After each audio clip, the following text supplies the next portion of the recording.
Welcome to another episode of the Fan Zone podcast, your home for all things Bolton Wanderers, up the Trotters, the Northwest's #1 podcast. Good evening, good afternoon, good morning, whatever time you're listening to this. Of course, this is the preview show ahead of this weekend's game against Leyton Orient. For the eagle-eyed amongst you, you'll notice that me and Ben are back. Good evening, Ben. How are you?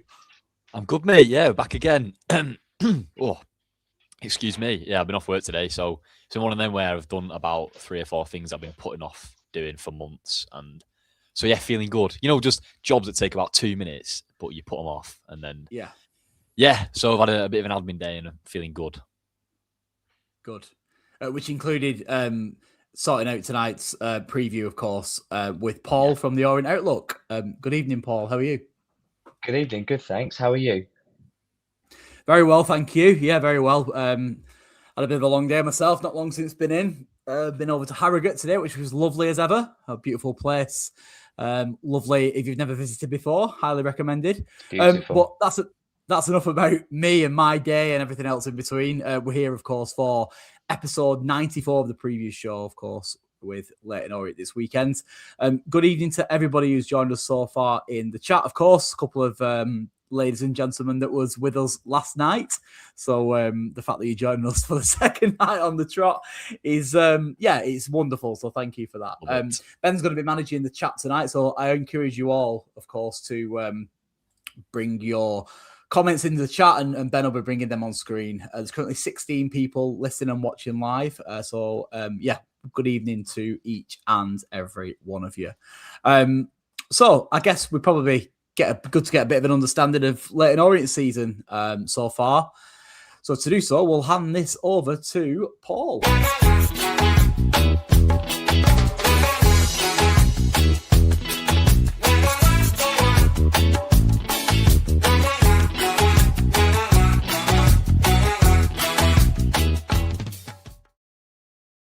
So, Paul, Orient following a rather successful season last season, of course, reaching the playoff final, currently 16th in Sky Bet League One.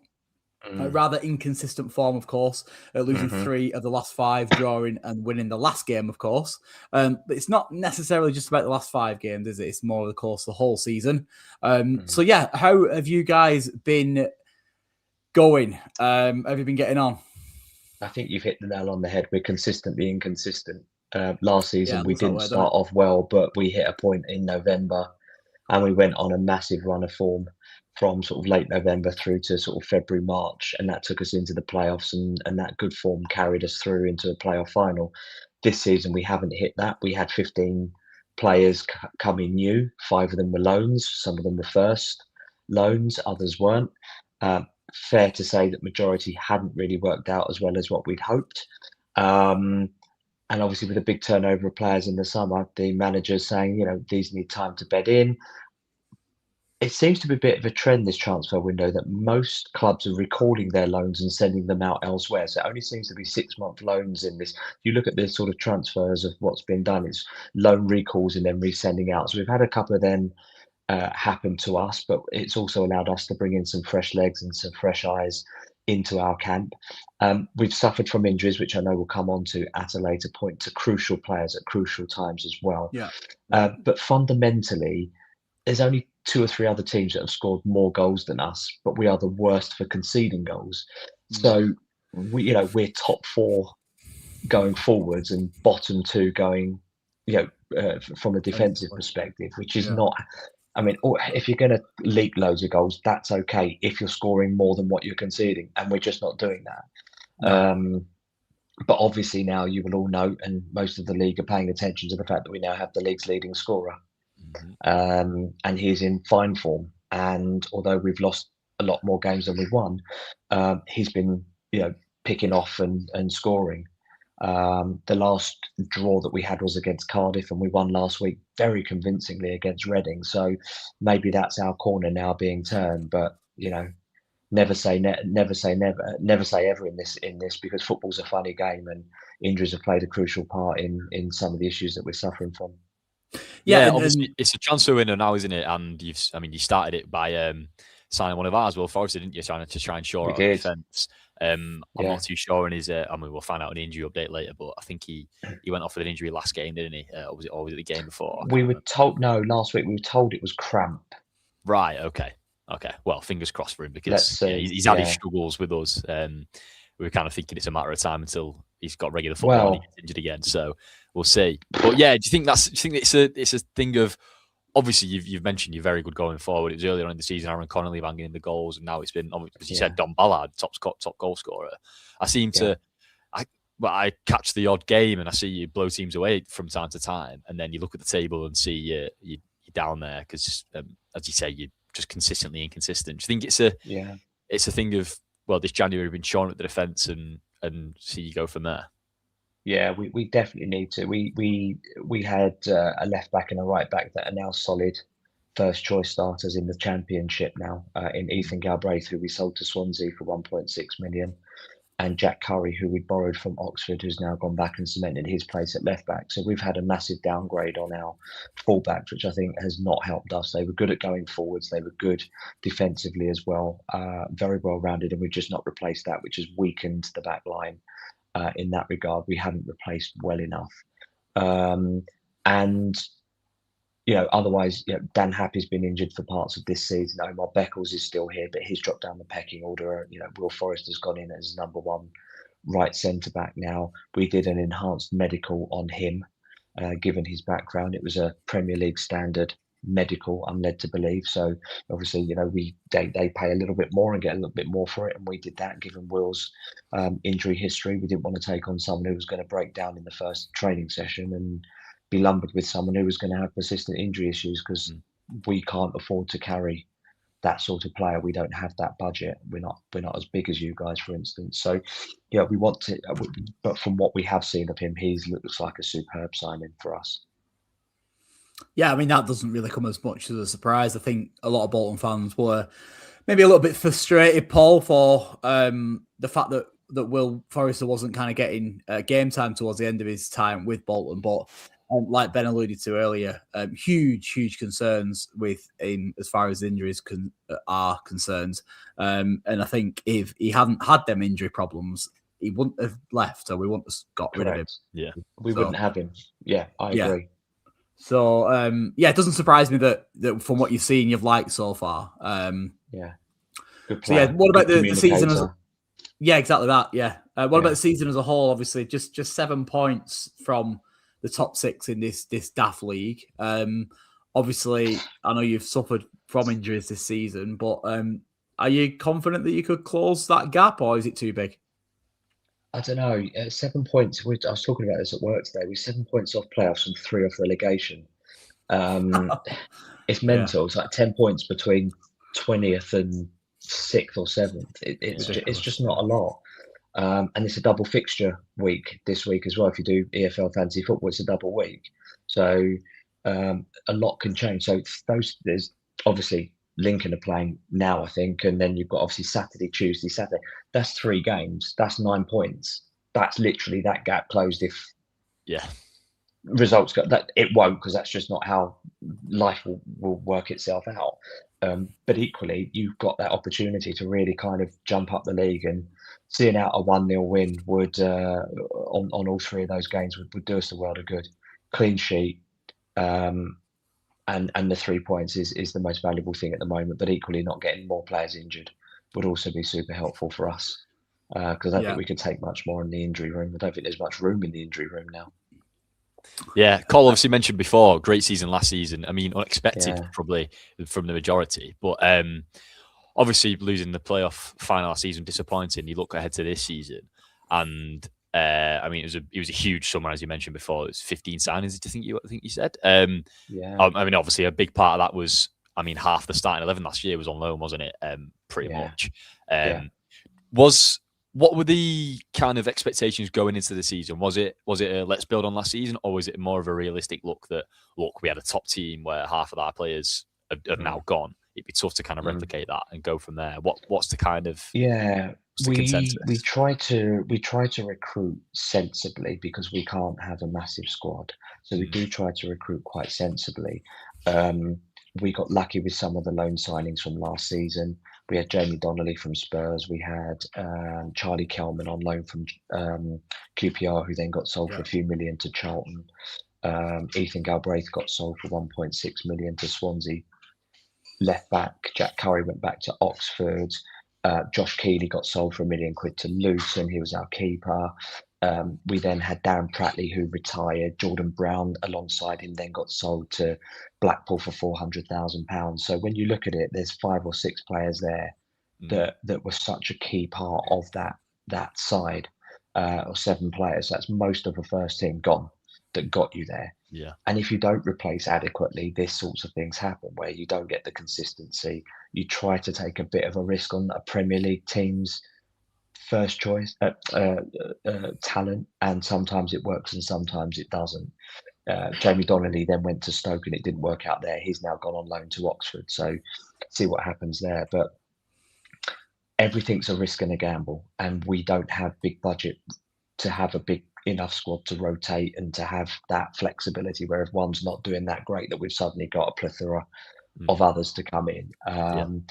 So each year in the last 7 or so years, we've improved our position, whether that's through a promotion into the next league, and then the next season we've obviously not got relegated, and then we've built on that, and then again the following season. So, you know, we got 7th last season, 6th last season. So, 7th, I beg your pardon. We crept into the playoffs there, and the idea would be to build on that again, or to at least be in the playoffs again, so that we give ourselves that chance. Realistically now speaking, top half finish, regroup, rebuild, which is what we're doing at the moment, because we've signed 15 and many of them are on 3-year contracts now. So it's about bedding that in, and then probably it'll be next year before we give it a big push.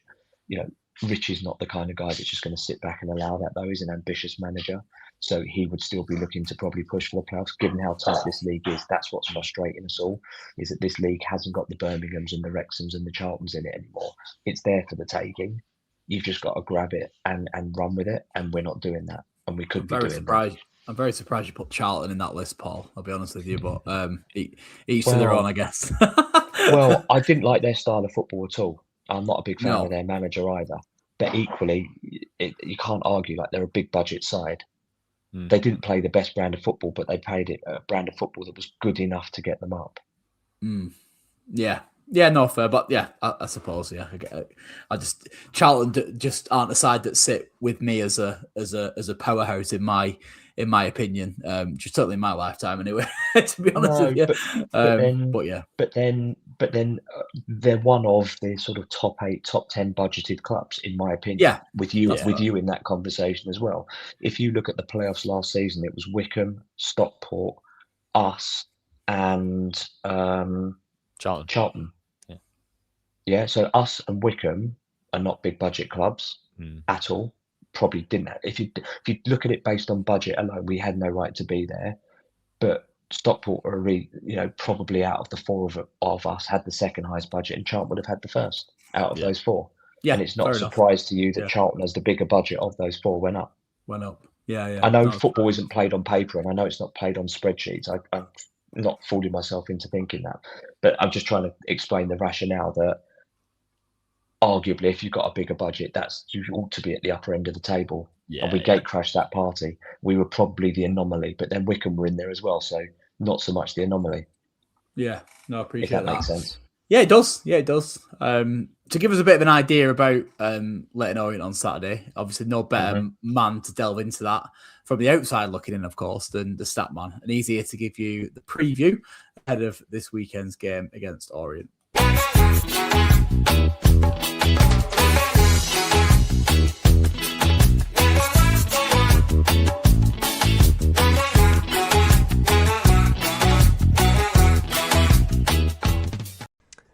everybody, welcome back to Guest Atom with the Statman, and today we're of course going to preview the game against Leyton Orient this weekend, and it could be quite an interesting game. This is quite an odd one, isn't it? But just before we talk about that, just to clear up the rumours, that was not a Leicester City shirt from the 90s in the last Statman segment. It was actually a Gaelic football shirt from my hometown, as I was born in Ireland. Believe it or not, learn something new every day, don't you, with the Statman? But we're here to talk about the football, aren't we? So let's talk about the football. Okay, Leyton Orient. This is weird, as I said before, because they were in the playoffs last season. They looked good. They were quality. Had a shot at going up. And somehow they're down in 16th with just 32 points from 26 games this season. That is pretty poor, is it not? They would have been hoping for a lot better. But they have still got some quality in the squad, which we'll come on to in just a little bit. But just to give you an even bigger confidence boost after telling you the league position, this is of course a home game for yourselves on Saturday. And you have been blooming unreal at home this season, even though it probably doesn't feel like it. You have. You've got 28 points from 13 games. That is pretty amazing. And Leyton Orient fans, look away, because you have picked up just 9 points on the road this season. From how many games, have I guessed? 12. That is shocking for playoff contender, not playoff team last season. It's got to be 3 points, hasn't it? Absolutely got to be.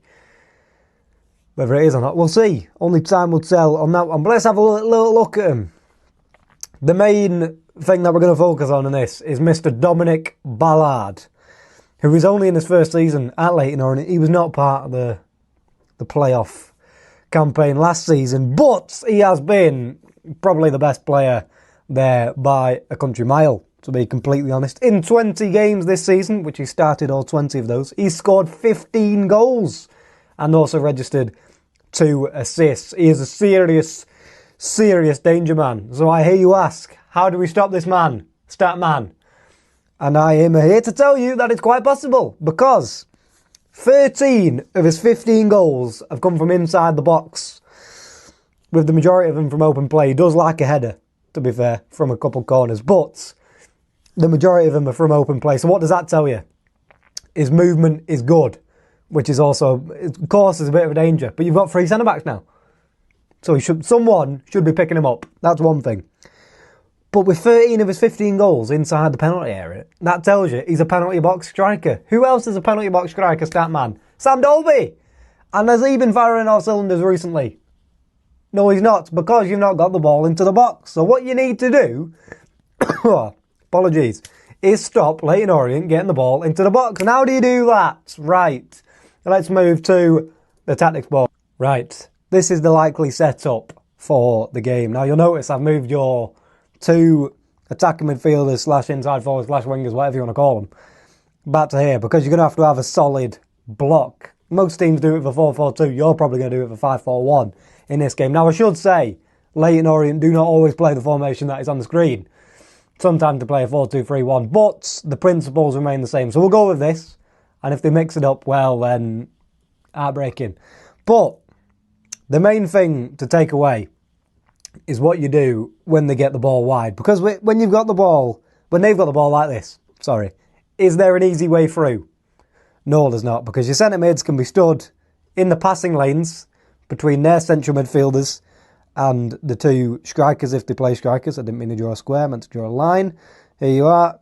There's no way through. And if Dolby is willing to track back, or Burst, or whoever it is, he can stand on the pivot man in midfield if they're playing that formation, and make it very difficult to play forward. However, whatever happens, someone is going to be able to get the ball wide. Fact, it's football, it happens.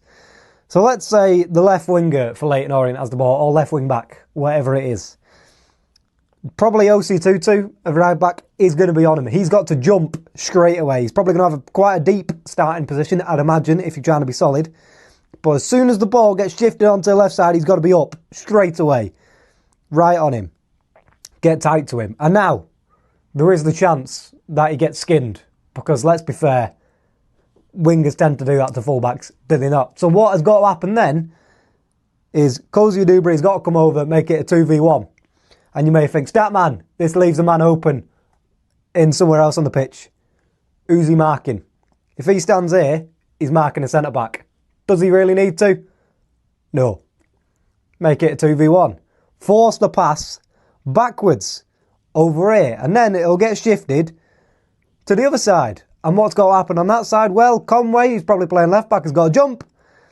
And whoever's going to play on the left in this game, I hope it's McAtee, to be completely honest, he's got to be willing to put in the yards and make it a 2v1. And if he wants to be ideal, he stands in between the winger and the central midfielders, forcing them back again. And that's what you keep doing until someone makes a mistake. Because do footballers make mistakes? Do footballers make mistakes in League One? When they're passing out, especially. So I'm probably playing Burstum up front, which isn't going to be delightful news to all of you. But he knows how to press, doesn't he? He'll see a sloppy pass and he'll be straight on it, have a chance at goal. This may not be what you do because you're playing at home and you'll want to take the onus to them. But if you want to stop their biggest threat from being a threat, that's what you should do. And Leyton Orient do like to dominate the ball. So if they can't get through, they'll just keep recycling it. So it's interesting. This game could play out in a number of ways. Probably not that way, but that's what I'd do if I was in the Bolton dugout on the weekend. So I'll let you enjoy the rest of the podcast, and I'm sure I'll see you very soon. Goodbye. I've got a question for Ben, who I know was watching and listening to that intently. Do players make mistakes in Sky Bet League One?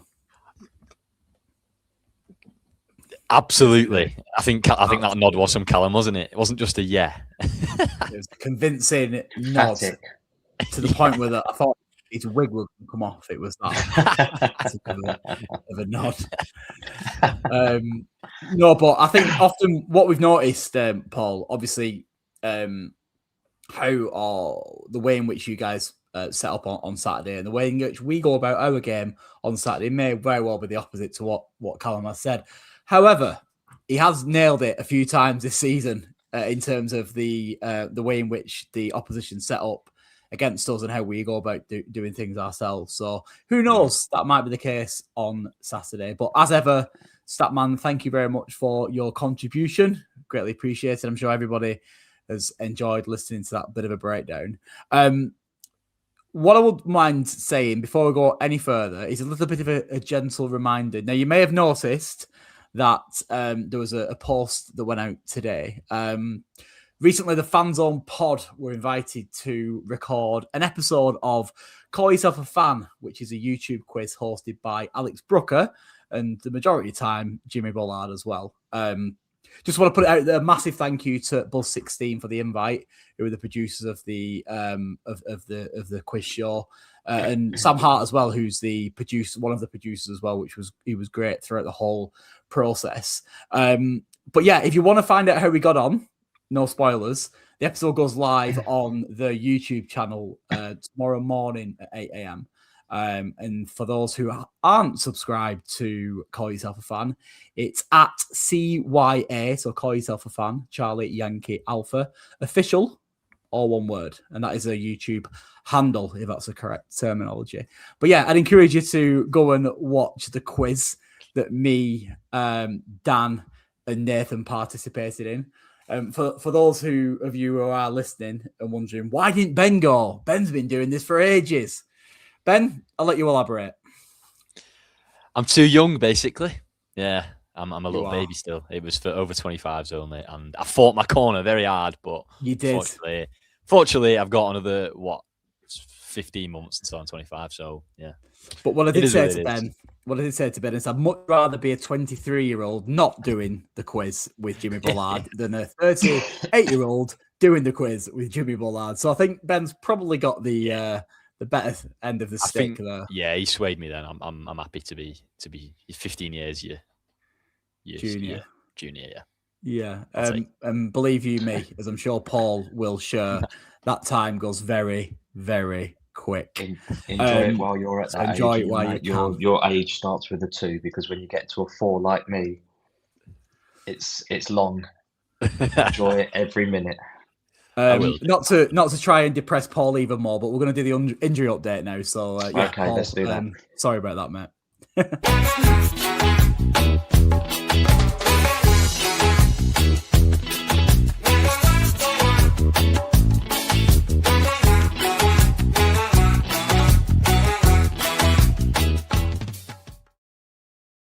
So, Paul, the floor is yours. I know you said that you guys have been decimated this season with injuries. Obviously, I know that you're, key man, I think it's fair to say, is out for the rest of the season. But do you want to elaborate a little bit on the fortunes of Leyton Orient this season, please? Yeah, so we signed a guy called Aaron Connolly, who's played in the Premier League quite recently with a team called Brighton. And he was our leading scorer.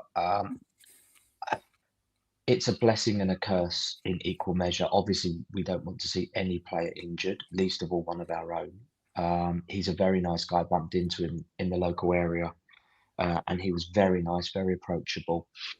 So we wish him well, and we don't want him injured. But serendipitously for Don Ballard, as Stato pointed out, he scored 15 goals in 20 appearances. The majority of that has come since Aaron has been sidelined through injury. So fortunately for the team, the goals haven't dried up. But obviously you still want to be, Dom is a real workhorse, Dom Ballard, and he runs and runs and runs. And at some point he needs a rest. He probably won't admit it, but he needs a rest. And we don't really have that, we don't really have that replacement, I guess, so much, with Aaron on the sidelines. We just signed a young lad called AJ Matthews from local London side Millwall, but he's a youngster, very young, very raw, but seems to have some good things about him. But he's not Don Ballard, whereas Aaron Connolly's just got that low centre of gravity. He just runs around, play, drags him to the byline, and then just sort of knocks it past him in the box. It's outrageous what he can do with the ball. There's superb quality with him there. And we're missing him. We also lost Romani Edmonds-Green early on as well to a cruciate knee. So he's out for the season as well. And he's, I think, out of contract in the summer as well. They're two of the key ones that we've got. I am missing someone else. I just can't think who it is. That's El Mazouni. Is he out? Oh, as well? Idris. Idris El Mazouni. Thank you. Yeah, fundamental linchpin. Within the squad, in a 4-2-3-1, he would sit as one of the two and look to get forward as one would sit back. So he's a huge loss to us, and just getting that stability in what is a pretty crucial role. We've missed that. We really missed that. I think that's it. Other than any tweaks or what, Will Forrester went off with cramp. I hope there's nothing more in that. But yeah, we signed a young lad from West Ham actually, who's really highly regarded, Caelan Cleary, who came on and did very well in place of Will Forrester. So hopefully there's a bit of a gem of a loan signing there for us that we've got a bit of strength in depth now. And obviously we've got Omar Beckles, who's been unfortunately a little bit inconsistent this season, which is part of the reason what's cost us goals. But yeah, so hopefully we'll be all right with a slightly patched up defence. As far as Wanderers are concerned, obviously we played, of course, on Tuesday night against Stevenage. So, yeah, 0-0. 0-0. A lot of Wanderers fans weren't necessarily happy with that. I think a lot of people expected us to go out and beat them, but I think that's the case most weeks anyway. But I think the general consensus on our pod last night was it was probably a decent point, all things considered, against a team who's only lost one all season. And that was I think 87th minute deflected goal to Cardiff or something like that. I think they got a very good home record, Stevenage. So I think we're looking at it positively, I think, for the most part. But as a consequence of that, Paul, we haven't had any real updates from Stephen Schumacher ahead of this weekend's game. I think the press conference usually goes out on a Thursday, but I think it's going out tomorrow. Plus, there's an awful lot going on in the background as well, as far as obviously incomings are concerned. So we haven't got any real update for the injuries, to be honest with you. However, going off the last game, we really only have one, I think, Ben, is that correct? One real injury concern, or is it two with Sissoko? Yeah, it's Sissoko and Marcus Forss in it, who are both here on loan. Who I'm not too sure the extent of the injuries, but yeah, they're not going to be involved at the weekend. And I would be, as I said last night, I'd be surprised if we see them again, to be honest, because as you said, Paul, there's been a lot of loans that have been recalled or cancelled this January, and I wouldn't be surprised if they were two more, to be honest. I mean, we're carrying, and they do not contribute a whole lot, and of course they are now injured, so yeah it's probably a slot. Makes sense, clear them out. Yeah, it would be Sissoko, I would have hoped that he could have contributed. I think he's got the CV to back it up, but he's just not done it, unfortunately. But Marcus Forss, even more so. I'm personally very disappointed with Marcus Forss on loan from Middlesbrough, who's scored lots of goals in the Championship, and he scored lots of goals in this league before as well for Wimbledon. And he simply hasn't done it for us for whatever reason. So I know, Ben, you're on the same wavelength of me with Forss, aren't you? Yeah, started off so well, and I just don't think he's been played in the perfect position for him. I think, as I said last night, I think he'd be best in a two up front next to a sort of target man figure like Dolby. But yeah, he's basically just not played in that position and not really started that many games. But yeah, when he has started or when he's come on, he's not done much to suggest he needs a start. So yeah, again, bit disappointed because I mean he started off so well, but yeah, it's really, really, really tailed off. But yeah, as far as injuries are concerned, we haven't really got any of real note, to be honest with you, Paul, which is obviously beneficial. Has been a bit of a disadvantage in recent weeks, I think, believe it or not. But yeah, I think as far as the rest of January concerns, fingers crossed we'll be all right on that front. Right, play swap time. So have a little think about which Wanderers player you'd like in an ideal world, and we do the same for you guys. And I've got a bit of a feeling which one Ben's probably going to choose.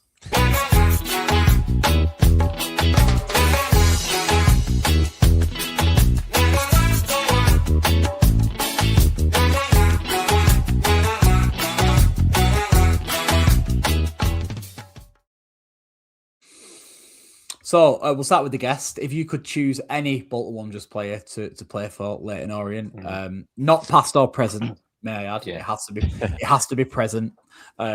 Which one would you choose? Over to you, Paul. So I was thinking about this, and I think, look, Kozia Dubry is obviously a supreme talent there as well. But we're actually pretty good in the forward department. So given that we've conceded as many goals as we have, I'd probably look at someone like either George Johnston or Ian Toll, if I pronounce that correctly. Just that solidness of that centre-back or that defensive unit that has seen you up the league and be where you are probably meant to be. So I think from our perspective as an Orient fan, that might not be the sexiest position on the pitch, but it's certainly one that we are probably weakest in my opinion. Otherwise, we've got a goalkeeper in Killian Cahill who's coming along, but I think a permanent goalkeeper, that would be the only other spot that I would say that we would probably take a player from another club at this moment in time, if you could realistically just go and poach someone and put them in your fancy team, whichever way you want to look at it. But I'd probably say Toll or Johnston. Yeah. Fair shouts and two ever present so far this season and a big contributor as to why we are kind of like in that top teams with conceded the least goals because they've both been pretty solid. What about you, Ben? Yeah, I think this would have been more of a conversation had Connolly or Elazuni been fit. And so, I mean, we can take injured players, but they're not really much use for us right now. I wouldn't mind Connolly on the left because, like I mentioned last night, Gale's been consistently inconsistent. He's looked really good in spells and looked really poor in spells. He's not been in the team the last couple of weeks because of that. And we mentioned Sissoko, his struggles on the left-hand side, so nobody's really nailed down that spot. So Connolly would have been nice to slot in on that left-hand side. But since he's injured, it's pretty obvious, isn't it? You got the top scorer in the division, and none of our strikers have scored for about 3 months when they started the game. So, yeah, Don Ballard, it is the easy one. Easy. Yeah, I think it'd be a bit of a cop-out, but yeah, I think obviously Don Ballard would be the one that I'd choose as well. I think it's a bit of a coup, really, isn't it? Really, it's fair to say that. Would you be inclined to agree with that, Paul? It's turned out that way, but equally, it could not have turned out that way because that's just football, right? Yeah. We signed a 20-year-old kid from Southampton who no one knew diddly squat about. Didn't come from a prolific academy, background kind of, well, he's come from a good academy, don't get me wrong, Southampton's academy is a good academy, but when we signed him, we're looking at this guy going, this is another risk that we're taking.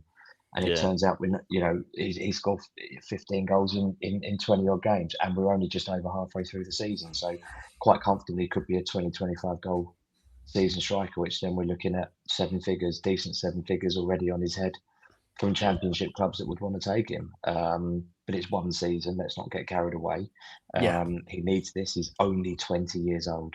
He's only 20. We're not talking about a seasoned 25, 28-year-old striker here. It's a pleasure to watch. His movement, his runs, his headers, his feet. He's just brilliant to watch. And I see a couple of score predictions coming in. When you've got the league's leading scorer, I don't think there's going to be just one goal. It's not going to be massive difference in it. It'll be a goal either way. But when you've got the league's leading scorer in it, you've got to put money, be smart and put money on him to score. Because he's getting supply. A hell of a signing and hell of scouting. 100%. Because he'd been alone 3 times in League One before that, and had got 2 goals at Cambridge last year, 1 at Blackpool at the start of last season, and 3 at Reading the year before. So only 6 League One goals in 2 seasons before this season, and it's exploded. Yeah, hell of a signing, and you've got to give credit to Richie Wellens. He's got such a good record with strikers, hasn't he? Producing goals from strikers out of nowhere. Kelman was a bit the same, wasn't he? The year before, never was very prolific before last season. And correct. And then he got a £3.5 million move. Yeah, from QPR to Charlton off the back of that 22 goal haul from last season. Yeah, you're spot on. Yeah, it's just the way we set up, to be honest. I suppose one of them as well, Paul, like you've rightly said, it is only, well, you actually said it's only one season, but it's actually half a season that he's been producing the goods for you, isn't it, really? So, fingers crossed for you that he ends up being a decent signing and you can maybe cash in a season or two, because obviously that's what I'm presuming the club is kind of built on them foundations, isn't it, to be bringing in players and selling them on for a lot of money. That's exactly. Instead of developing other teams' players for them to make money off of it. Yeah. Although it helped us to get into the playoffs, let's not say that we didn't get any benefit from it. This is now one of our own, and he's on a 3-year contract and an option for a 4th in our favour. Massive. Yeah. So massive indeed. Business. Absolutely. Prediction time. Let's get your predictions in the chat, everybody, if you haven't done so already. Let's get your thinking caps on as well, Paul and Ben.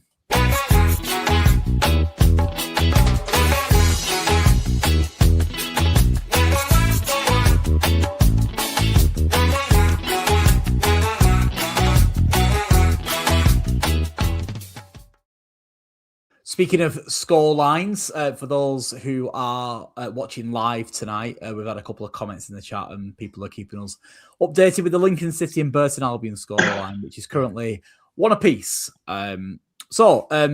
Saturday's game against Orient, I'm going to let the guests go first. Paul, what are you saying for a prediction, pal? I hate doing these because I'm usually horrendously wrong. Look, you're hard to beat. Looking at your results a minute ago, you're not prolific in front of goal, but equally you're quite stingy in front of your own goal. So it's not going to be, I can't see it being a particularly high scoring game from either part. I think there'll be a lot of huffing and puffing. I'm going to go 1-1. I'm going to sit on the fence and get a splinter on this, but I'm going to go 1-1. I don't think that we'll be the pushover that some fans in your fan base might think we are, given our league position. But equally, just because we've got the league's leading scorer, it doesn't suddenly mean he's going to get another hat-trick against you. Not another one against you, but just another hat-trick that's going to be against you.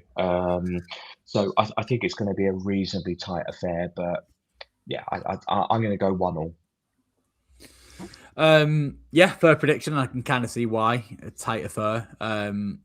I am going to say that we have to build on the last 2 results, of course, away at Wigan last week, which was a really good performance and a battling point away from home against Stevenage. It's imperative that we go back to the Reebok or the Toughsheet and ensure that we pick up 3 points. So I have to back us for a win, I'm afraid, Paul. Okay.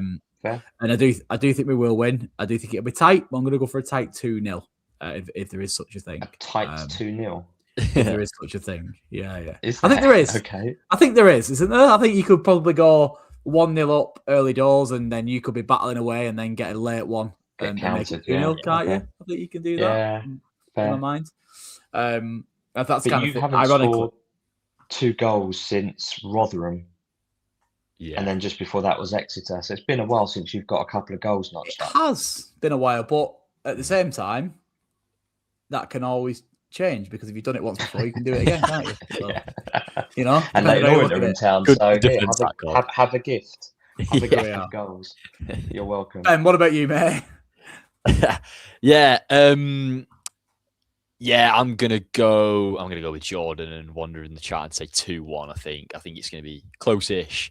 I can see you causing us a couple of problems. I know we've barely conceded a goal at home as well. I think 7. I think we've conceded at home in 12, 13 games, something like that. But yeah, I can see you causing a couple of problems. Obviously, Don Ballard, I mentioned him a few times already, but he's not the only one in attack who's pretty dangerous. No. Archibald O'Neill's a top assister, Yeah. second top assister. It's Yeah, not yeah. a fluke. Yeah. So yeah, it's not gonna be an easy one, but I'm with Cole. We really need to build on. But Fair. it was an important win last week against Wigan, and a decent point, and that will only be a decent point if we get a good points return in the next 2 home games, or else it'll look a bit of a missed opportunity. So yeah, starting on Saturday, 2 home games. Let's start with a win. I'm gonna go 2-1. Excellent. Paul, as ever, I think this may very well be your hat-trick ball, if I remember I think correctly. it is. Yeah, I think So, it is. Please expect for one of them having in the us. post pretty soon, like the old soccer Appreciate AM used to do. Yeah, love it.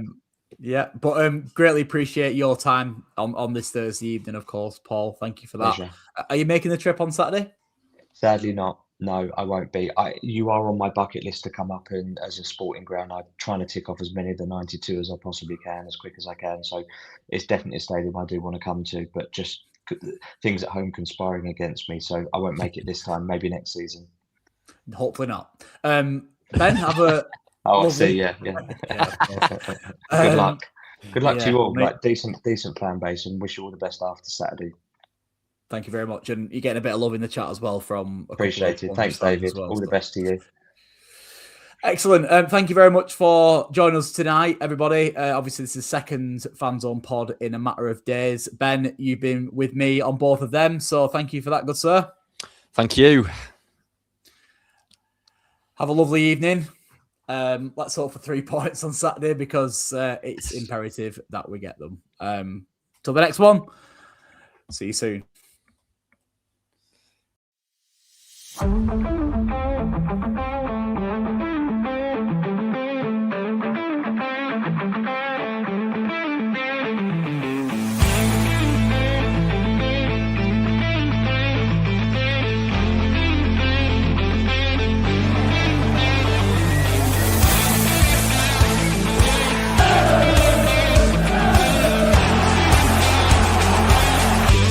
Yeah, boys are